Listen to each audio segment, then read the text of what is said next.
새벽 5시 딸 판사 시험 날 아침이었어요.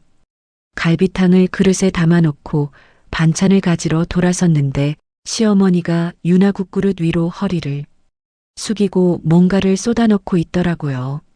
아, 그 손이 숟가락으로 국물을 휘휘 젓고 있는 걸 보는 순간 심장이 진짜 멎는 줄 알았습니다. 73세 시어머니가 28 손녀 밥에 미친 짓을 했어요. 저는 소리 지르지 않고 똑같이 행동해줬습니다. 오늘 제 사연 듣고 뒷목 잡으실 일 많으실 것 같네요. 새벽 5시 저는 부엌 불을 켰습니다. 전날 밤부터 고아둔 갈비탕 냄비 뚜껑을 열자 하얀 김이 천장까지 올라갔습니다. 오늘은 유나의 판사 임용 결과가 나오는 날이었습니다. 저는 냄비를 가스불 위에 올리고 밥솥 뚜껑을 눌렀습니다. 냉장고에서 남을 반찬을 꺼내고 깍두기 통을 식탁 위에 올리고 국자를 꺼내 갈비탕을 저었습니다. 손이 바쁘게 움직이는데도 머릿속은 온통 유나 생각뿐이었죠. 로스쿨 3년 변호사 시험, 그리고 판사 임용까지. 그 긴 시간을 버텨온 아이에게 오늘 아침만큼은 따뜻한 국 한 그릇 제대로 먹이고 싶었습니다. 6시 30분쯤 저는 갈비탕을 개인 그릇에 덜어 식탁 위에 하나씩 놓았습니다. 유나 자리, 재훈이 자리, 시어머니 자리, 시아버지 자리, 도연 씨 자리. 5개의 국그릇을 올려놓고 깍두기와 나머지 반찬 그릇을 가지러 냉장고 쪽으로 돌아섰습니다. 그때였습니다. 냉장고 문을 열다가 반찬통 하나가 안쪽으로 밀려 들어가서 몸을 숙여 꺼내고 등을 펴면서 복도 쪽으로 고개를 돌렸습니다. 부엌 식탁이 비스듬히 보이는 각도였죠. 시어머니 강복래가 식탁 위로 허리를 숙이고 있었습니다. 유나 자리에 놓인 국그릇 위로 몸을 기울인 채 한 손에 쥔 무언가를 국물 위에 쏟아 넣고 있었습니다. 다른 손에 든 숟가락으로 국물을 휘휘 저었습니다. 저는 반찬통을 쥔 손이 굳어버렸습니다. 심장이 갈비뼈를 때리듯 쿵쿵 뛰기 시작했습니다. 시어머니가 고개를 들어 주위를 살피는 기척이 느껴졌습니다. 저는 반사적으로 냉장고 뒤쪽으로 몸을 움츠렸습니다. 등이 냉장고 옆면에 닿았고 차가운 금속 표면이 잠옷 사이로 스며들었습니다. 숨을 참았습니다. 복도 쪽에서 슬리퍼 끄는 소리가 멀어졌습니다. 시어머니가 부엌을 빠져나간 것이었습니다. 저는 한참을 그 자리에 서 있었습니다. 손에 쥔 반찬통이 덜덜 떨리고 있었습니다. 소리를 지르고 싶었습니다. 당장 시어머니 방으로 달려가서 따지고 싶었습니다. 하지만 저는 입술을 깨물고 부엌으로 다시 들어갔습니다. 식탁 위 5개의 국그릇이 보였습니다. 유나 자리에 국그릇, 재훈이 자리에 국그릇, 2그릇의 갈비탕은 겉보기에 아무 차이가 없었습니다. 저는 반찬 그릇들을 식탁 위에 내려놓으면서 자연스럽게 유나 자리의 국그릇을 집어 재훈이 자리로 옮겼습니다. 재훈이 자리의 국그릇을 유나 자리에 놓았습니다. 수저 배치도 함께 바꿨습니다. 손끝이 떨렸지만 동작은 빠르고 조용했습니다. 7시가 되자 식구들이 하나둘 식탁에 모였습니다. 시아버지 류판석이 먼저 나와 자리에 앉았고 도연 씨가 신문을 들고 나왔습니다. 시어머니가 방에서 나와 제 옆을 스치며 자리에 앉을 때 저는 밥공기를 내려놓는 척하며 고개를 숙였습니다. 유나가 마지막으로 나왔습니다. 머리를 단정하게 묶고 흰 블라우스를 입은 아이의 얼굴이 살짝 긴장한 기색이었습니다. 시어머니가 숟가락을 들며 유나를 바라봤습니다. 유나야, 국 다 먹어. 할머니가 갈비 좋은 것만 골라 넣었다. 시어머니의 목소리는 다정했습니다. 자상한 할머니의 목소리 그대로였습니다. 저는 밥그릇을 쥔 손에 힘이 들어가는 것을 느꼈습니다. 네, 할머니. 잘 먹을게요. 유나가 웃으며 숟가락을 들었습니다. 유나 앞에 놓인 국그릇은 제가 바꿔놓은 원래 재훈이의 것이었습니다. 재훈이가 아무 말 없이 국그릇을 들고 후후 불어 한 숟가락 떠먹었습니다. 재훈이 앞에 놓인 것은 원래 유나의 것이었죠. 이 식탁에서 그 사실을 아는 사람은 저 하나뿐이었습니다. 국물이 진하네. 형수님 솜씨는 역시. 재훈이가 국그릇을 기울여 국물을 마시며 말했습니다. 저는 대답 대신 억지로 입꼬리를 올렸습니다. 재훈이는 국그릇을 거의 비우고 있었습니다. 엄마. 유나가 제 얼굴을 들여다보며 불렀습니다. 엄마 얼굴이 안 좋아 보여. 어디 아파? 아니, 엄마가 더 떨리나 보다. 괜찮아. 저는 웃어 보이려고 애를 썼습니다. 입술 안쪽을 깨물고 있다는 걸 유나는 모를 것이었습니다. 도연 씨가 신문에서 눈을 떼지 않은 채 한마디를 던졌습니다. 괜히 호들갑 떨어서 애 긴장시키지 마. 저는 아무 말도 하지 않았습니다. 식사가 끝나고 유나가 정장 재킷을 걸치고 현관에서 구두를 신었습니다. 저는 유나의 어깨를 두 손으로 잡았습니다. 넌 충분히 준비했어. 오늘은 네가 가진 걸 보여주기만 하면 돼. 알겠어, 엄마. 다녀올게. 유나가 환하게 웃고 현관문을 나섰습니다. 뒤이어 재훈이가 양복을 차려입고 나왔습니다. 오늘 대기업 최종 면접이 있는 날이었죠. 어머니, 다녀오겠습니다. 재훈이가 허리를 숙여 인사했습니다. 시어머니가 현관까지 따라 나와 재훈이의 양복 어깨를 손바닥으로 톡톡 털어주었습니다. 오늘 꼭 붙어야 된다. 알겠지? 네, 걱정 마세요. 재훈이가 웃으며 문을 나섰습니다. 저는 식탁 앞에 서서 시어머니의 그 손을 바라봤습니다. 1시간 전 손녀의 국그릇에 무언가를 쏟아 넣던 바로 그 손이었습니다.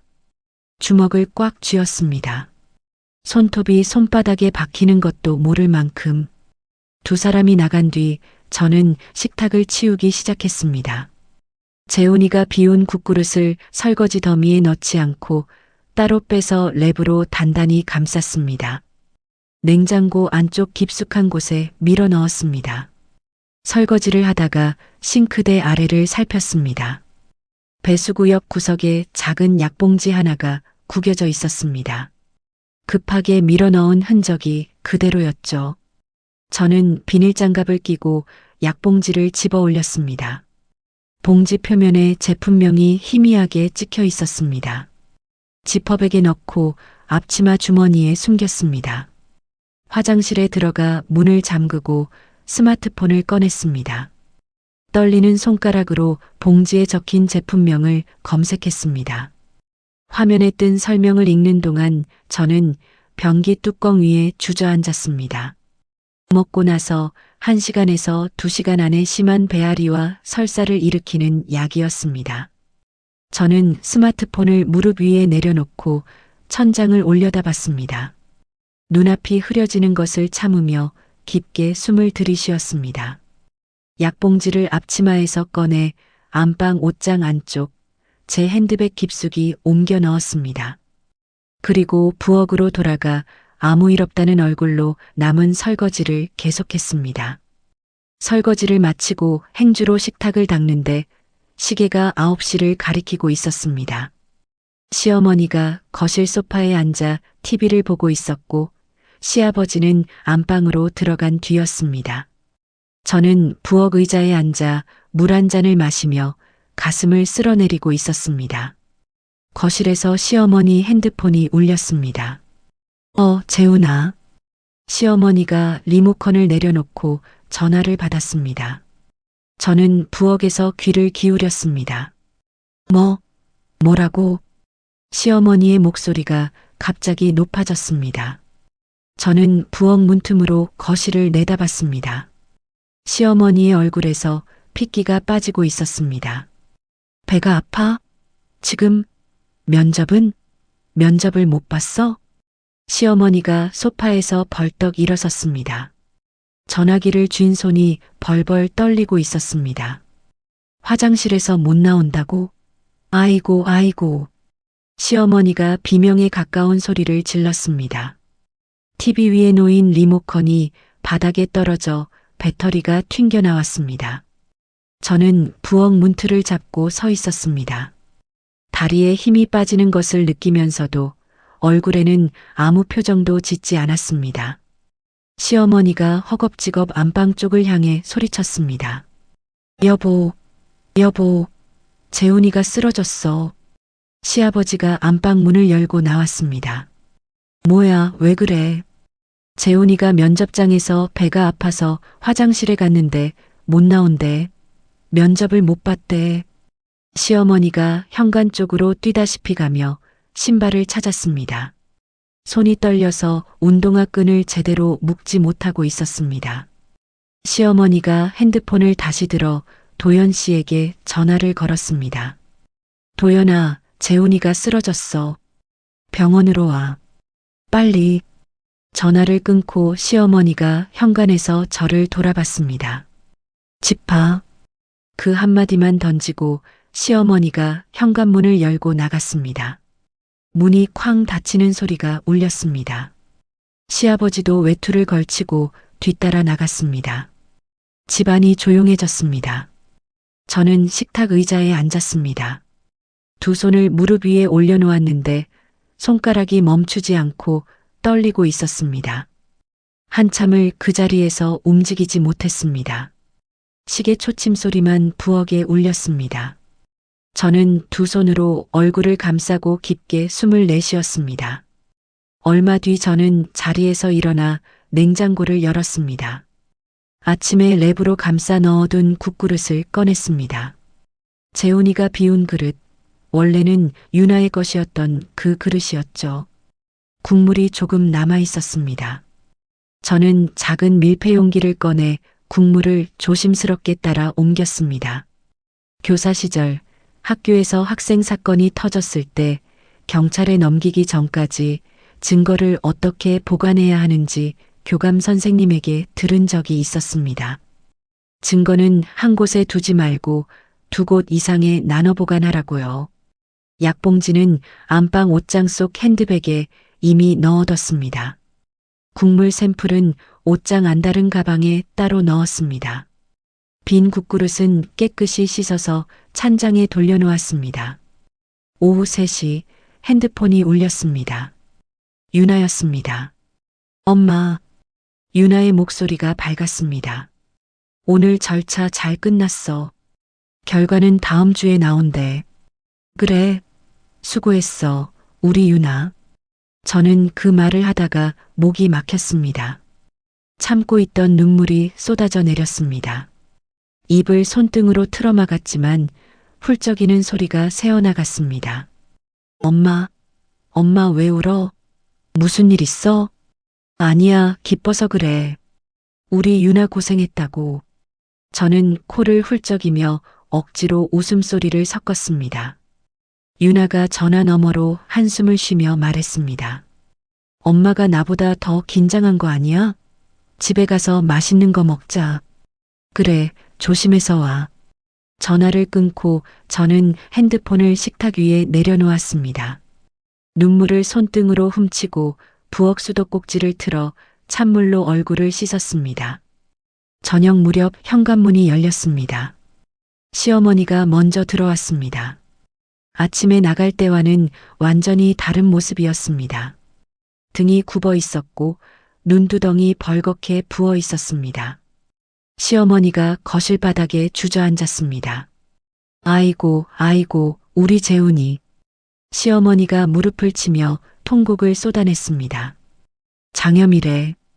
급성 장염이래. 아침에 뭘 잘못 먹은 거야? 어제 저녁에 회 먹은 게 문제였나? 저는 행주를 들고 식탁을 닦으며 고개를 숙이고 있었습니다. 입을 꾹 다물었습니다.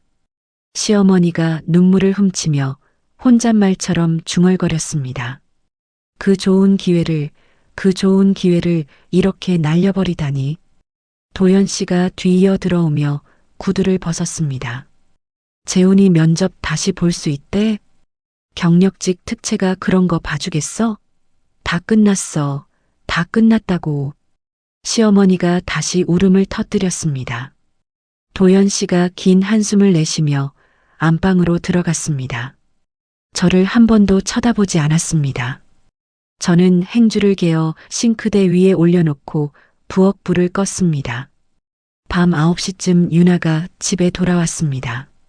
거실에서 눈이 부은 시어머니를 보고 유나가 놀라며 물었습니다. 할머니, 무슨 일이에요? 삼촌한테 무슨 일 있어요? 시어머니 대신 도연 씨가 안방에서 나와 대답했습니다. 재훈이가 면접 보다가 갑자기 배가 아파서 병원에 갔다. 면접 못 봤어. 삼촌 괜찮아요? 많이 아프세요?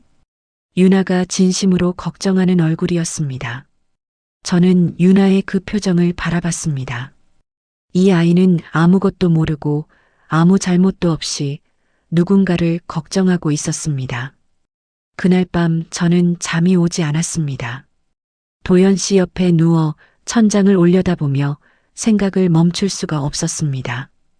옷장 안에 넣어둔 약봉지와 국물 샘플, 그것을 언제, 어떻게, 누구에게 보여야 하는지 밤새 뒤척이며 답을 찾으려 했지만 쉽게 결론이 나지 않았습니다. 다음 날 아침부터 저는 한 가지를 바꿨습니다. 매 끼니 식탁 위 모든 그릇을 제가 직접 세팅했습니다. 시어머니가 부엌에 들어오면 자연스럽게 옆에 붙어 서서 같이 움직였습니다. 티를 내지 않으면서 같은 일이 다시는 일어나지 않도록 조용히 지켰습니다. 며칠 뒤 재훈이가 퇴원해서 돌아왔습니다. 시어머니가 재훈이 방에 들어가 이불을 여미며 말했습니다. 다음 기회가 있을 거다. 낙심하지 마. 하지만 거실에 나올 때마다 시어머니는 같은 말을 되풀이했습니다. 그날 아침에 뭘 잘못 먹은 거야? 대체 뭘 잘못 먹은 거야? 저는 그 말이 나올 때마다 안방 옷장 쪽으로 시선이 갔습니다. 핸드백 안에 들어있는 약봉지가 떠올랐습니다. 저는 결심했습니다. 시어머니에게 바로 따지는 것이 아니라 먼저 도연 씨에게 증거를 보여주기로요. 이 집에서 제 편이 될 수 있는 마지막 사람이 남편이었으니까요. 도연 씨가 어떤 반응을 보이느냐에 따라 제 다음 행동이 완전히 달라질 것이었습니다. 다음 주 월요일 오후 시어머니가 절에 간다며 집을 나섰습니다. 유나도 약속이 있다며 일찍 외출했습니다. 집에 도연 씨와 저 둘만 남았습니다. 저는 안방 옷장을 열고 핸드백에서 지퍼백에 담긴 약봉지를 꺼냈습니다.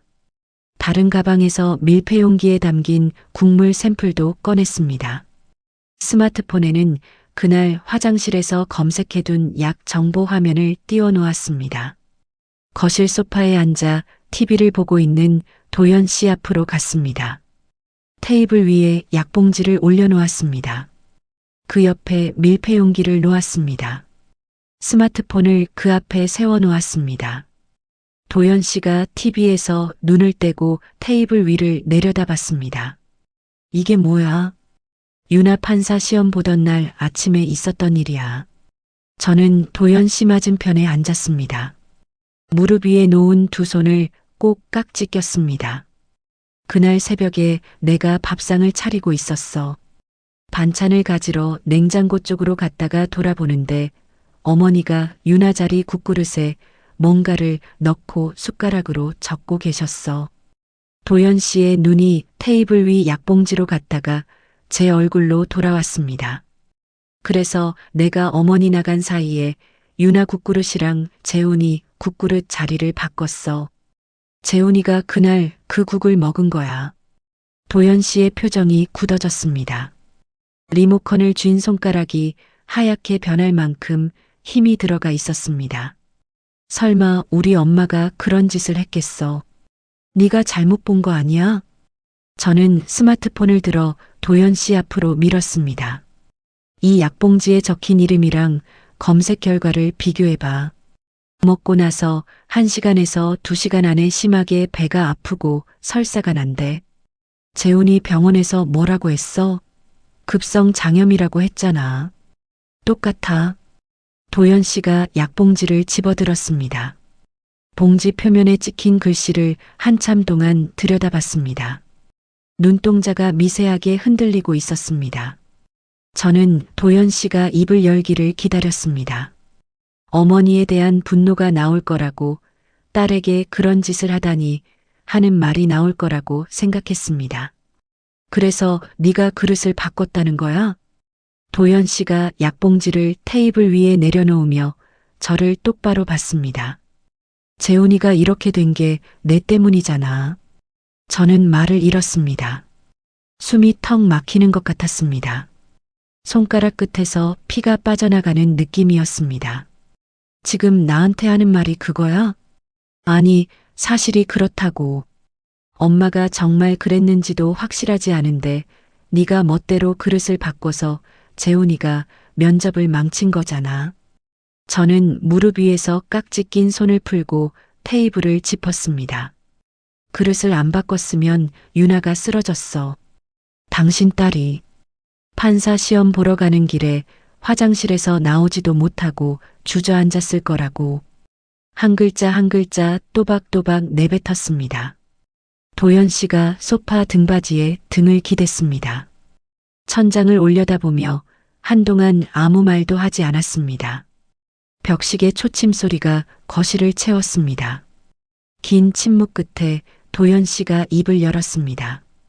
일단 엄마한테 직접 물어보자. 내 말만 듣고 판단할 수는 없잖아. 내 말만. 그 세 글자가 귀에 박혔습니다. 이 사람의 저울이 어디로 기울어져 있는지 이미 보였습니다. 하지만 시어머니 입에서 직접 나오는 말이 필요했습니다. 알았어. 어머니 오시면 물어봐. 저녁 때 시어머니가 절에서 돌아왔습니다. 도연 씨가 거실로 불러 앉혔습니다. 엄마, 잠깐 앉아봐. 왜, 무슨 일인데? 시어머니가 소파에 앉으며 외투 단추를 풀었습니다. 도연 씨가 테이블 위에 놓아둔 약봉지를 시어머니 앞으로 밀었습니다. 시어머니의 눈이 약봉지에 닿는 순간 동공이 커지는 것을 저는 놓치지 않았습니다. 손가락 끝이 아주 미세하게 떨렸습니다. 하지만 시어머니는 금방 표정을 수습했습니다. 이게 뭔데? 나는 이런 거 몰라. 어머니. 저는 부엌 쪽에 서 있다가 거실로 걸어 나왔습니다. 시어머니와 눈을 마주치고 또렷하게 말했습니다.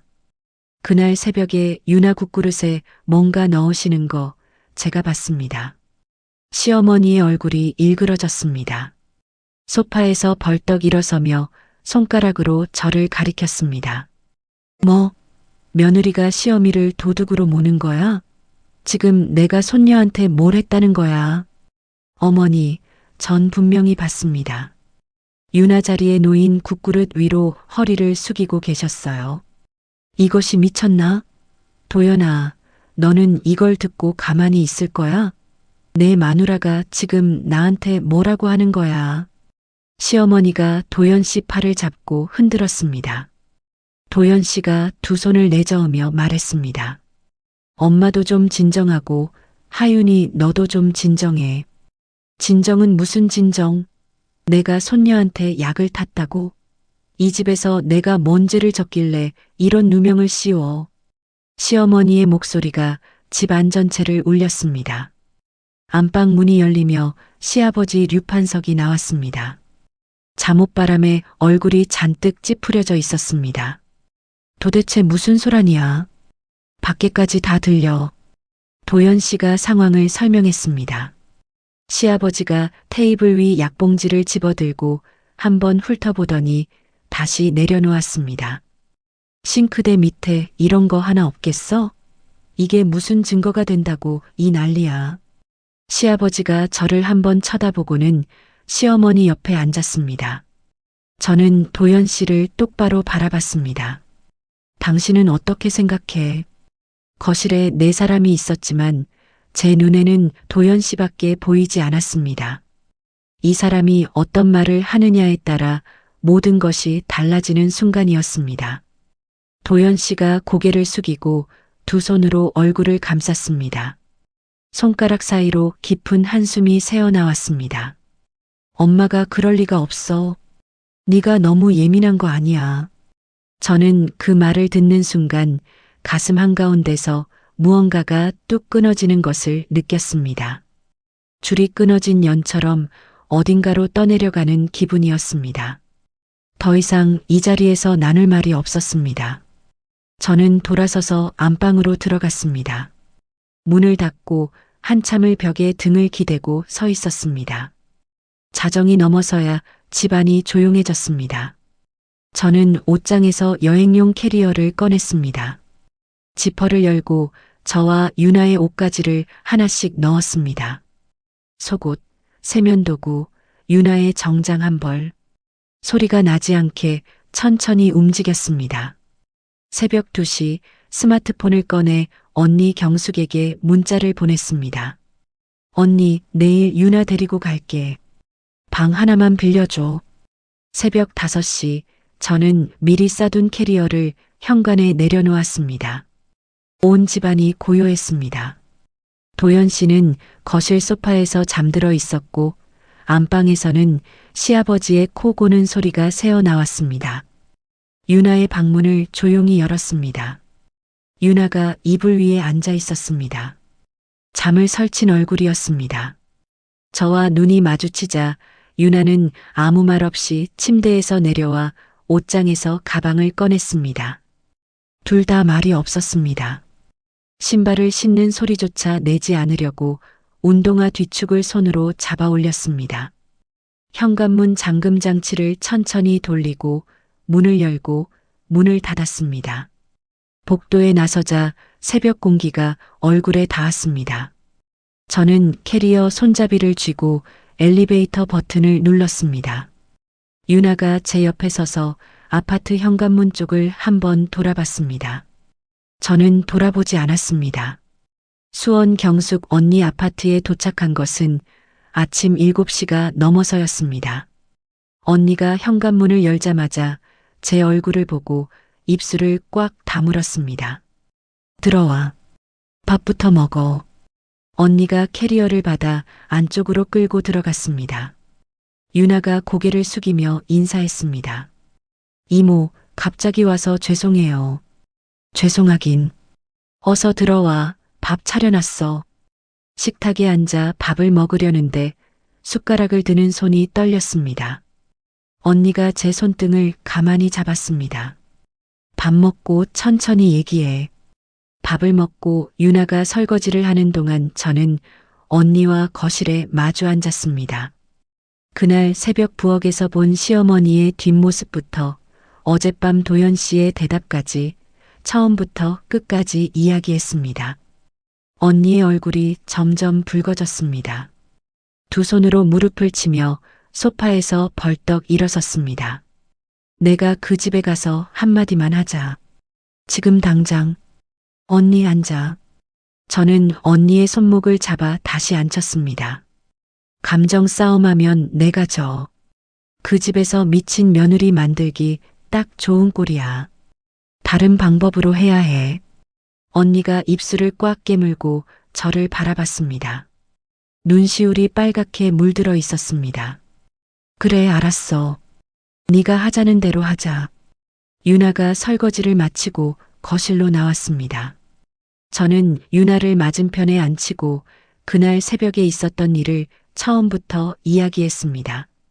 시어머니가 국그릇 위로 허리를 숙이고 있던 모습, 싱크대 아래에서 찾은 약봉지, 제가 그릇을 바꾼 일까지.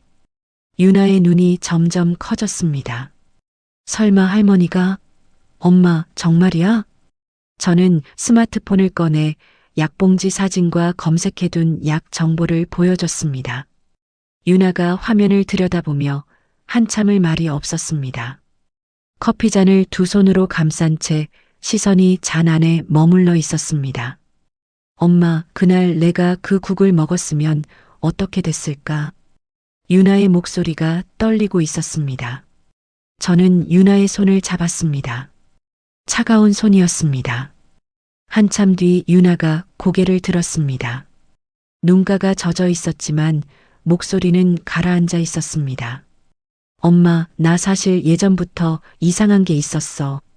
저는 유나의 얼굴을 바라봤습니다. 3년 전이었습니다. 유나가 로스쿨에 다니던 때 중요한 모의 재판이 잡힌 전날이면 시어머니가 반찬을 싸서 보내곤 했습니다. 할머니가 정성껏 만들었다며 보낸 반찬을 유나는 고맙게 먹었고 유독 그 반찬을 먹은 다음 날이면 배가 심하게 아팠다고 했습니다. 1차 시험 직전에는 시어머니 집에 들렀다가 시어머니가 직접 만들어준 식혜를 마셨는데 그날 하루 종일 속이 뒤집어져서 책상 앞에 앉아있지도 못했다고요. 그때는 그냥 운이 나쁜 거라고 생각했어. 시험 때마다 긴장해서 배탈 나는 거라고. 근데 지금 생각하면 할머니가 뭔가 보내준 나라고 배탈 난 날이 딱 겹쳐. 저도 과거를 더듬었습니다. 제가 교사 시절 승진 시험을 준비하던 때 시어머니가 갑자기 허리가 아프다며 며칠간 간호를 시켰던 일이 떠올랐습니다. 시험 일주일 전이었죠. 결국 시험 준비를 제대로 못하고 포기했습니다. 학원 강사 자리를 알아보겠다고 했을 때도 시어머니가 이런 말을 했습니다.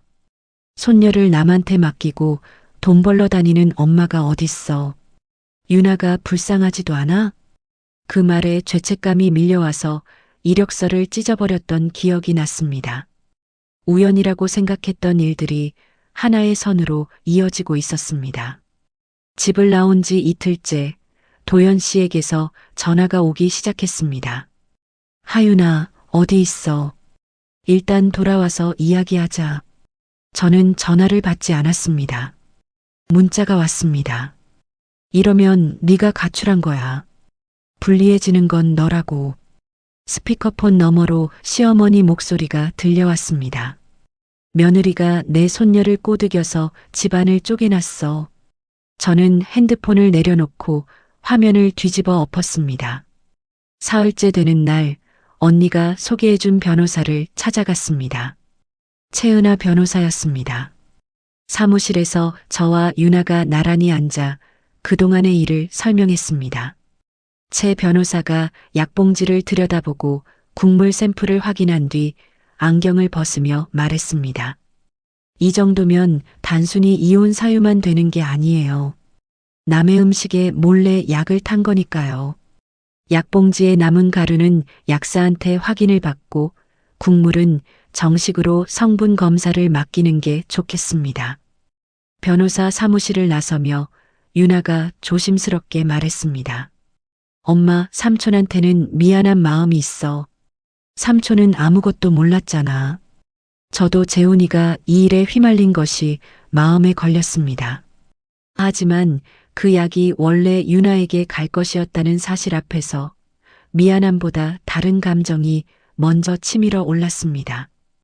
5일째 최 변호사에게서 연락이 왔습니다. 약봉지에 남은 가루를 약사에게 보여줬더니 온라인에서 팔리는 고용량 배탈 유발 약이라는 소견을 받았다고 했습니다. 국물 샘플은 공인 검사기관에 접수해서 정식 결과를 기다리는 중이라고요. 같은 날 저녁 최 변호사가 시댁으로 내용 증명을 보냈습니다.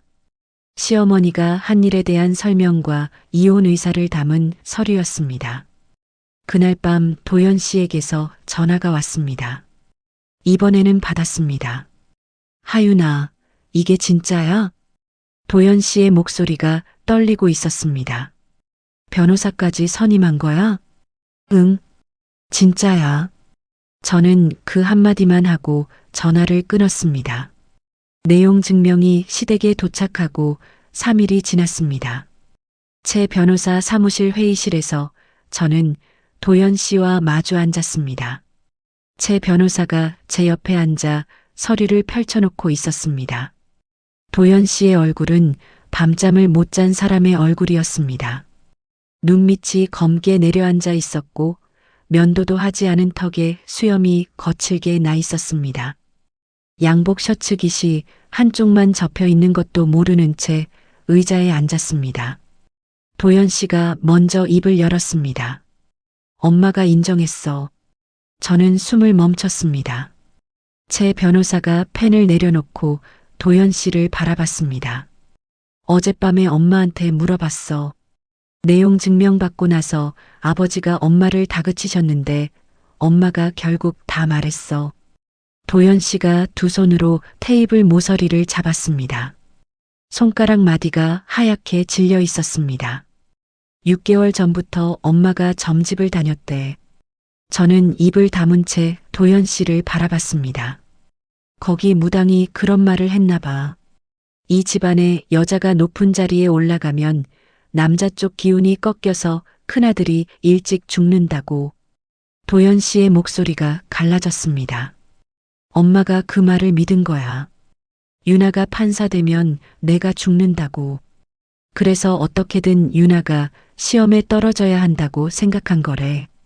회의실이 조용해졌습니다. 형광등 불빛이 테이블 위 서류 표면에 하얗게 반사되고 있었습니다. 저는 등받이에 등을 기대고 천장을 올려다봤습니다. 무당의 말 한마디가 이 집안을 이 지경으로 만든 것이었습니다. 시어머니는 아들을 살리겠다는 마음으로 손녀의 밥에 약을 탔고 그 약은 결국 가장 아끼는 막내 아들에게 돌아갔습니다.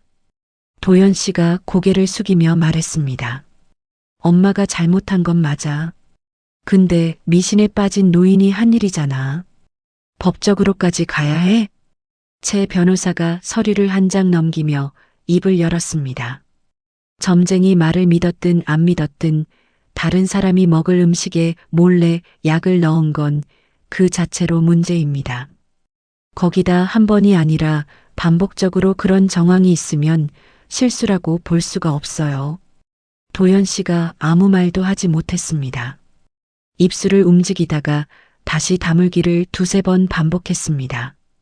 저는 도연 씨를 바라보며 말했습니다. 나는 경찰에 신고하는 데까지는 가고 싶지 않아. 하지만 이혼은 할 거야. 도연 씨의 눈에 물기가 번졌습니다. 두 손으로 얼굴을 감싸며 한참을 그 자세로 있다가 손가락 사이로 목소리가 새어나왔습니다. 유나한테도 나는 아빠잖아. 유나한테 약을 탄 사람 편을 든 순간에 당신이 스스로 그 자격을 내려놓은 거야. 도연 씨의 손이 얼굴에서 떨어졌습니다. 입술이 파르르 떨렸지만 아무 말도 나오지 않았습니다. 회의가 끝나고 도연 씨가 먼저 문을 열고 나갔습니다. 복도에서 도연 씨의 구두 소리가 점점 멀어졌습니다. 제 변호사가 서류를 정리하며 말했습니다. 남편분이 직접 시어머니의 자백 내용을 전해준 거, 이혼 소송에서 아주 중요한 부분이에요. 저는 고개를 끄덕이면서도 다른 것이 머릿속에 남아 있었습니다. 도연 씨가 어머니의 말을 전달하기만 했다는 사실이요. 자기 입으로 미안하다는 말 한마디 하지 않았습니다. 그게 성분 분석 결과보다 약사 소견서보다 더 깊이 가슴에 박혔습니다. 그 시각 시댁에서는 시어머니가 동네 사람들과 친척들에게 전화를 돌리고 있었다고 합니다. 경숙 언니가 시댁 근처 지인을 통해 들은 이야기였습니다. 며느리가 정신이 나가서 가출했어. 손녀까지 끌고 나갔다니까. 시아버지도 친척 모임에서 저를 비난하고 있었다고요. 며느리가 집안을 쪼개놓고 도망쳤어. 언니가 전화로 그 얘기를 전해줄 때 저는 웃음이 나올 뻔했습니다. 손녀 국에 약을 탄 사람이 피해자 행세를 하고 그걸 본 사람이 도망친 사람이 되는 거였으니까요. 저는 언니의 도움으로 수원에서 작은 원룸을 구했습니다. 유나와 함께 짐을 옮기고 열쇠를 받은 날 언니가 보증금 영수증을 제 손에 쥐어주며 말했습니다. 당분간 월세는 내가 도와줄 테니까 그것 때문에 걱정하지 마. 고마웠습니다. 47에 언니 손을 빌려야 한다는 것이 고맙기도 하고 가슴 한쪽이 쓰리기도 했습니다. 원룸에 짐을 풀고 며칠 뒤 최 변호사에게서 연락이 왔습니다. 검사기관에서 국물 샘플의 성분 분석 결과가 나왔다고요. 배탈을 일으키는 약의 주요 성분이 검출되었다는 공식 보고서였습니다. 시어머니가 한 일이 물증으로 완전히 확인된 겁니다. 최 변호사가 그 보고서와 약사 소견서, 약봉지 실물, 윤아의 진술서를 한데 묶어서 법원에 이혼 소송 서류를 접수했습니다. 시댁에도 소송 서류가 발송됐습니다. 그날 저녁 도연 씨에게서 문자가 왔습니다. 만나자. 제발. 저는 핸드폰을 들고 한참을 화면을 바라보다가 답을 보냈습니다. 만날 거면 변호사 동석하에 만나겠어. 핸드폰을 내려놓자 윤아가 옆에 와서 아무 말 없이 제 손을 잡았습니다. 따뜻한 손이었습니다.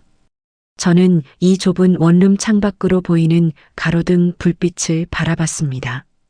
그 넓은 시댁집보다 여기가 숨쉬기 편했습니다.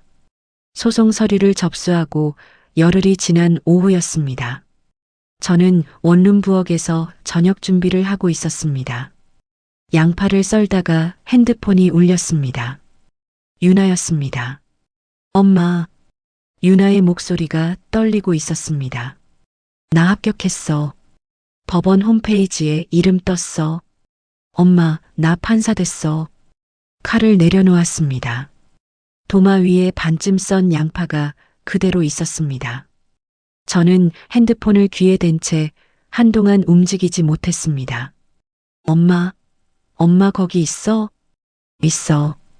여기 있어. 그 말밖에 나오지 않았습니다. 목이 조여서 다른 말이 올라오지 않았습니다. 현관문이 열리는 소리가 났습니다. 윤아가 신발도 제대로 벗지 않은 채 부엌으로 뛰어들어왔습니다. 저를 와락 안았습니다. 엄마, 나 해냈어. 윤아의 어깨가 들썩이고 있었습니다. 저는 윤아의 등을 두 손으로 감싸 안았습니다. 다리에 힘이 풀려서 두 사람이 함께 좁은 거실 바닥에 주저앉았습니다. 얼마나 그렇게 앉아 있었는지 모릅니다. 윤아가 먼저 고개를 들고 제 얼굴을 손으로 닦아줬습니다. 엄마, 코 빨개졌어. 너도 빨개. 둘 다 웃음이 터졌습니다. 부엌 바닥에 앉아서 웃고 울고를 반복했습니다. 윤아의 합격 소식은 빠르게 퍼졌습니다. 경숙 언니를 통해 시댁 쪽 이야기를 들었습니다. 시어머니가 소식을 듣고 방에 틀어박혀 며칠째 나오지 않는다고 했습니다. 자기가 막으려 했던 일이 결국 일어났고 대신 아끼는 아들 재훈이의 면접만 망친 꼴이 된 거였죠. 합격 발표 이틀 뒤 생각지 못한 전화가 왔습니다. 재훈이었습니다. 형수님. 재훈이의 목소리가 조심스러웠습니다. 형한테 다 들었어요. 어머니가 하신 일이 맞다면 정말 죄송합니다. 저는 창가에 서서 전화기를 꼭 쥐고 있었습니다. 제 면접이 날아간 게 형수님 잘못이 아니라 어머니 잘못이라는 거 이제 알겠어요. 형수님한테 억울한 마음 씌운 것 같아서 전화드렸습니다. 가족 중에서 처음 듣는 사과였습니다. 도연 씨도 시아버지도 시어머니도 하지 못한 말을 재훈이가 먼저 건넨 거였습니다. 재훈아, 네가 이렇게 말해줘서 고맙다. 너한테도 미안한 마음은 있어. 전화를 끊고 한참을 창밖을 바라봤습니다. 시어머니의 과한 사랑 안에서 30세까지 제대로 서보지 못한 사람이 재훈이었습니다. 이번에도 어머니 때문에 휘말린 건 재훈이었고요. 하지만 그렇다고 제가 돌아갈 이유가 되지는 않았습니다. 며칠 뒤 언니에게서 또 소식이 왔습니다. 재훈이가 면접 실패 이후 초조한 마음의 지인 소개로 온라인 유통사업에 투자했는데 그게 사기로 드러나서 수천만 원의 빚을 졌다고 했습니다. 시어머니가 재훈이 빚을 갚겠다고 노후에 모아둔 적금까지 깨고 있다는 얘기도요. 그러면서도 복래 씨가 뭐라는 줄 알아? 재훈이가 이렇게 된 것도 다 며느리 때문이래. 언니가 전화기 너머로 혀를 찼습니다. 끝까지 남 탓이야, 끝까지. 저는 더 이상의 미련을 접었습니다. 이혼 소송에만 집중하기로 했습니다. 소송 준비와 함께 저는 일자리를 찾기 시작했습니다. 언니가 수원에 있는 국어학원 하나를 소개해 줬습니다. 이력서를 들고 학원장을 만났습니다. 학원장이 이력서를 훑어보며 물었습니다. 중학교에서 국어 가르치셨네요. 경력이 좋은데 왜 이렇게 오래 쉬셨어요? 가정 사정이 있었습니다. 학원장이 잠깐 저를 바라보더니 고개를 끄덕였습니다. 시범 수업 한번 해보시겠어요? 시범 수업을 마치고 주 3일 강사 자리를 받았습니다. 학생들 앞에 선 첫날, 칠판 앞에 서는 순간 잊고 있던 감각이 손끝부터 살아나는 것을 느꼈습니다. 교과서를 펼치고 아이들 얼굴을 하나하나 훑어보는데 교단에 서던 시절의 저로 돌아간 것 같았습니다. 수업을 마치고 빈 교실에서 칠판을 지우는데 문득 이 평범한 일상이 얼마나 오랫동안 제 것이 아니었는지 실감이 밀려왔습니다.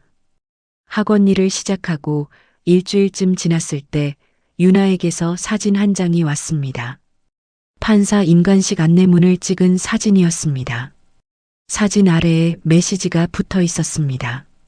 엄마, 첫 번째 초대장은 엄마 거야. 학원 복도에서 그 사진을 보고 있는데 옆을 지나가던 동료 강사가 멈춰 섰습니다. 선생님, 좋은 소식이에요? 제 얼굴에 웃음이 번져 있었나 봅니다. 네, 아주 좋은 소식이에요. 그날 밤 유나와 원룸에서 나란히 누웠습니다. 천장을 보며 유나가 말했습니다. 엄마, 나 판사 되면 첫 월급으로 엄마 이름으로 된 집 계약할 거야. 그건 내 돈이야. 엄마는 학원에서 버는 돈으로 알아서 할게. 엄마는 맨날 그래. 유나가 투덜거리며 옆으로 돌아 누웠습니다. 저는 유나의 뒷머리를 바라보며 이불을 어깨까지 끌어올려 덮어줬습니다. 이렇게 가볍게 내일 이야기를 할 수 있다는 것만으로 충분했습니다.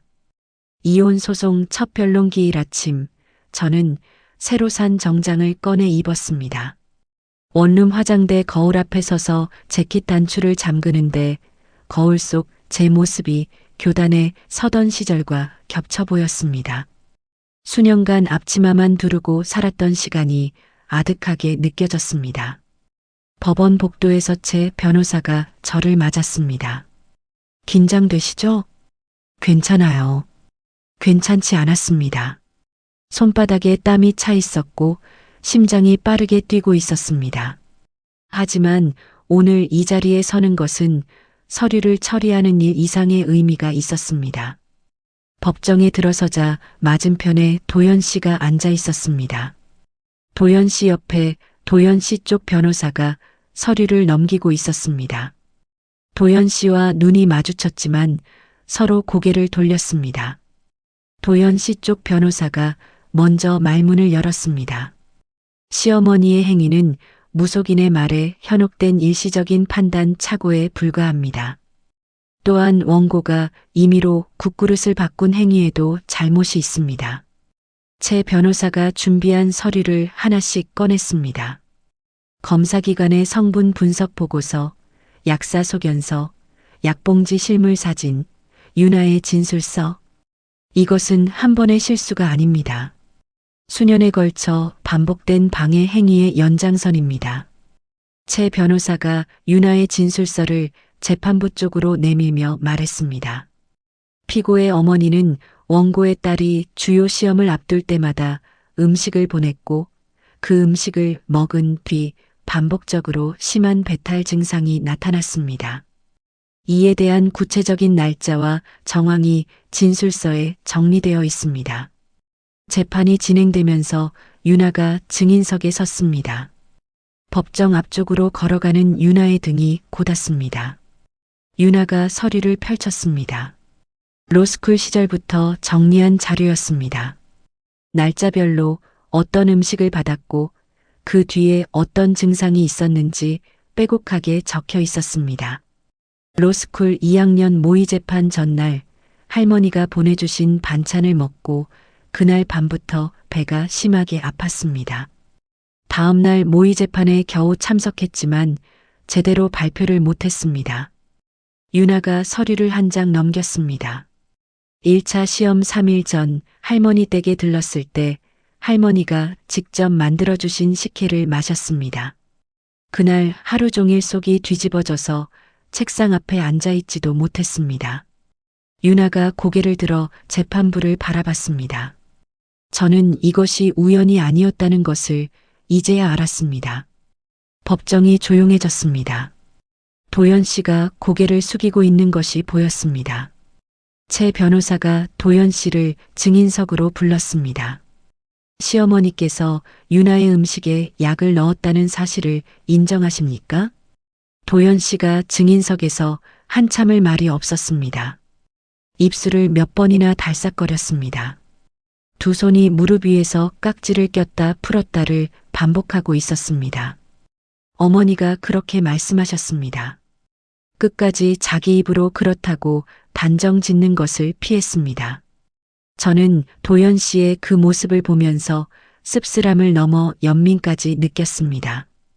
어머니 앞에서 평생 작아지기만 했던 사람이었으니까요. 재판이 진행되는 동안 시댁 소식이 간간히 들려왔습니다. 재훈이가 투자 사기 빚을 감당하지 못해서 시어머니의 적금에 이어 시아버지 이름으로 된 예금까지 깨야 했다고 합니다.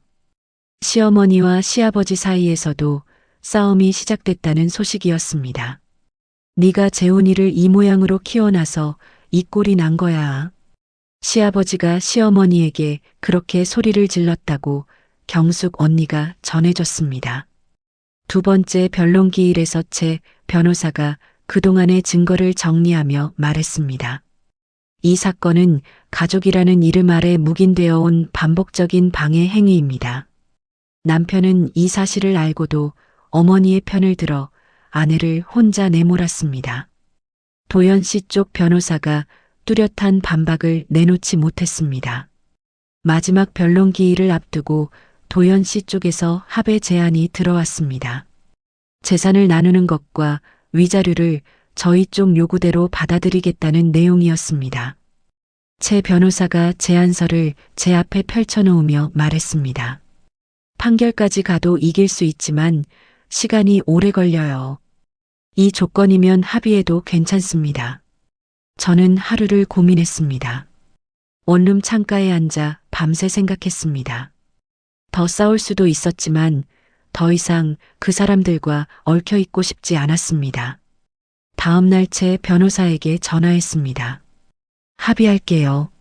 합의 조건이 확정되고 법원에서 이혼이 최종 성립한 날이었습니다. 법정을 나서는데 복도에서 도연 씨와 마주쳤습니다.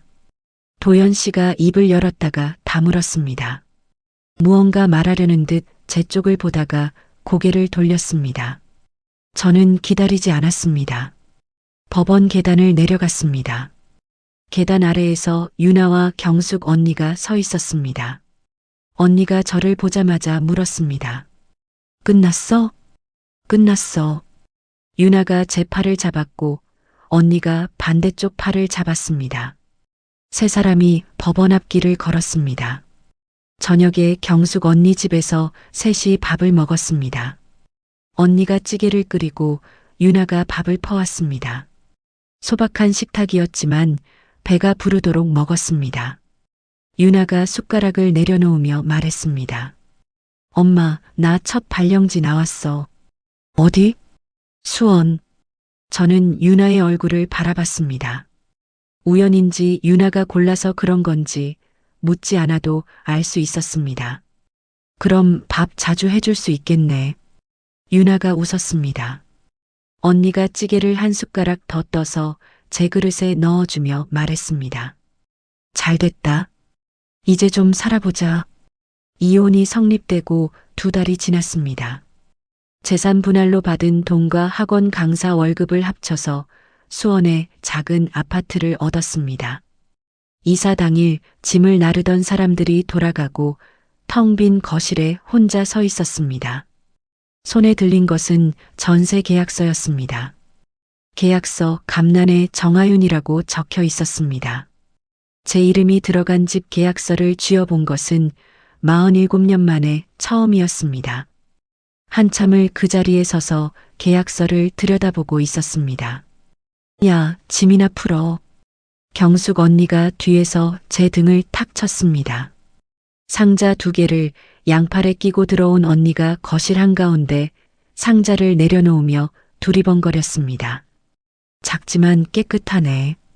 괜찮다. 언니 고마워. 고마운 건 나중에 밥으로 갚아. 짐부터 풀자. 언니와 둘이서 상자를 하나씩 뜯고 그릇을 찬장에 넣고 이불을 방에 깔았습니다. 저녁 무렵 유나가 퇴근하고 와서 커튼을 달아줬습니다. 학원 강사 일은 점점 자리가 잡혀갔습니다. 아이들이 수업이 끝나고 교탁 앞에 몰려와서 질문을 쏟아냈습니다. 선생님, 이 문장에서 주어가 뭐예요? 선생님 설명이 제일 이해 잘 돼요. 아이들의 말에 교사 시절의 감각이 완전히 돌아온 것을 느꼈습니다. 수업을 마치고 빈 교실에 남아 칠판을 지우면서 창밖을 바라봤습니다. 운동장에서 아이들이 뛰어다니고 있었습니다. 분필가루가 손가락 사이에 끼어 있었습니다. 이 평범한 오후가 제 것이라는 사실이 매일 새삼스러웠습니다. 유나의 판사 임관식 날이었습니다. 저는 새 정장을 입고 행사장에 일찍 도착했습니다. 앞줄에 자리를 잡고 앉았습니다. 경숙 언니가 옆자리에 앉으며 제 무릎을 톡 쳤습니다. 떨려? 나보다 유나가 더 떨리겠지. 행사가 시작되고 임관 대상자들이 한 줄로 입장했습니다. 법복을 입은 유나가 보였습니다. 머리를 단정하게 올려 묶고 법복깃을 바르게 세운 모습이었습니다. 유나가 선서문을 읽었습니다. 또렷한 목소리가 행사장을 울렸습니다. 저는 박수를 치면서 손바닥이 얼얼해지는 것도 몰랐습니다. 경숙 언니가 제 손을 꼭 잡으며 귓가에 속삭였습니다.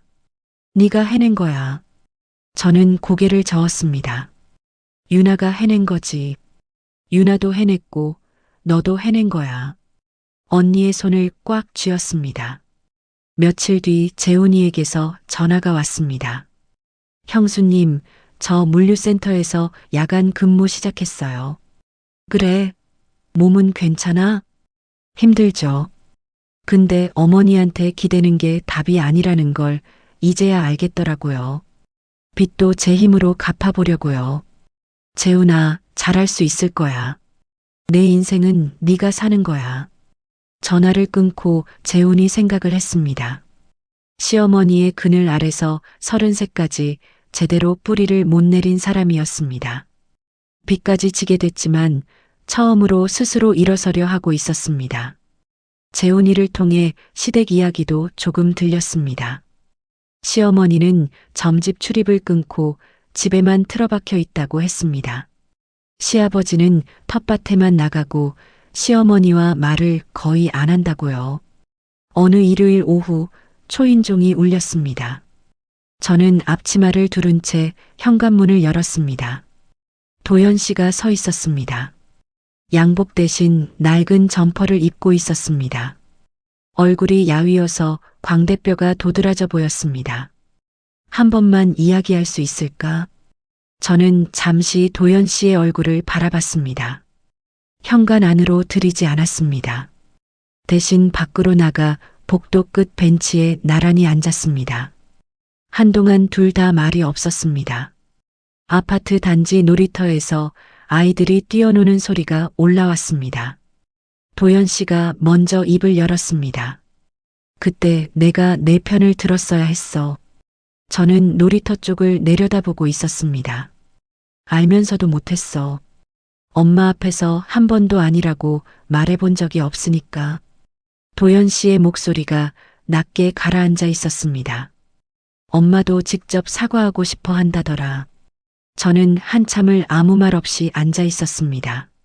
놀이터 그니가 삐걱거리는 소리가 바람을 타고 올라왔습니다. 사과는 받을게. 하지만 돌아가지는 않을 거야. 도연 씨 쪽으로 고개를 돌렸습니다. 나는 이제 내 자리를 찾았어. 도연 씨가 무릎 위에 놓인 두 손을 한참 내려다봤습니다. 고개를 한번 끄덕이고 벤치에서 일어섰습니다. 뒤돌아보지 않고 복도를 걸어 엘리베이터 쪽으로 갔습니다. 저는 벤치에 앉아 도연 씨의 뒷모습을 지켜봤습니다. 엘리베이터 문이 닫히고 나서야 자리에서 일어났습니다. 집에 들어오니 유나가 부엌에서 앞치마를 두르고 서 있었습니다. 가스불 위에 냄비가 올라가 있었고 갈비탕 냄새가 부엌을 가득 채우고 있었습니다. 엄마 맨날 해주기만 했으니까 오늘은 내가 해볼게. 유나가 국자로 국물을 저으며 웃었습니다. 솜씨가 서툴러서 국물이 냄비 밖으로 튀었습니다. 갈비탕 냄새를 맡는 순간 그 새벽의 부엌이 떠올랐습니다. 시어머니의 구분 등 국그릇 위로 숙인 고개, 숟가락으로 휘젓던 손. 하지만 지금 이 부엌은 달랐습니다. 아무도 몰래 무언가를 넣지 않는 안전한 저의 부엌이었습니다. 언제 갈비탕 배웠어? 엄마가 전날 밤부터 고아놓는 거 옆에서 맨날 봤잖아. 유나가 아무렇지 않게 대답했습니다. 저는 코끝이 시큰해져서 고개를 돌렸습니다. 제가 부엌에서 보낸 시간들이 헛되지 않았다고 유나가 그렇게 말해주고 있었습니다. 저녁 식탁에 마주 앉았습니다. 유나가 끓인 갈비탕을 한 숟가락 떴습니다. 간이 좀 짰지만 입안 가득 따뜻한 국물이 퍼졌습니다. 식탁 위에 국그릇 두 개가 놓여 있었습니다. 유나의 것 하나, 저의 것 하나. 제가 지키고 싶었던 것은 대단한 무엇이 아니었습니다. 안심하고 밥을 먹을 수 있는 식탁 하나였습니다. 저는 조용히 숟가락을 들었습니다. 정하윤 씨의 사연 어떻게 들으셨나요? 살다 보면 가족 때문에, 체면 때문에, 나이 때문에 꾹꾹 눌러 삼키게 되는 것들이 있잖아요. 그런데요, 늦은 때란 없더라고요. 하윤 씨가 다시 칠판 앞에 섰을 때 손끝부터 살아나는 감각을 느꼈던 것처럼 우리도 언제든 다시 시작할 수 있습니다. 내 밥상 하나 편하게 지킬 수 있는 삶. 그게 욕심이 아니라 당연한 거니까요. 오늘도 영상 봐주셔서 감사합니다. 이야기를 끝까지 들어주신 분이 계시다면 잘 들었다고 댓글 하나만 남겨주세요.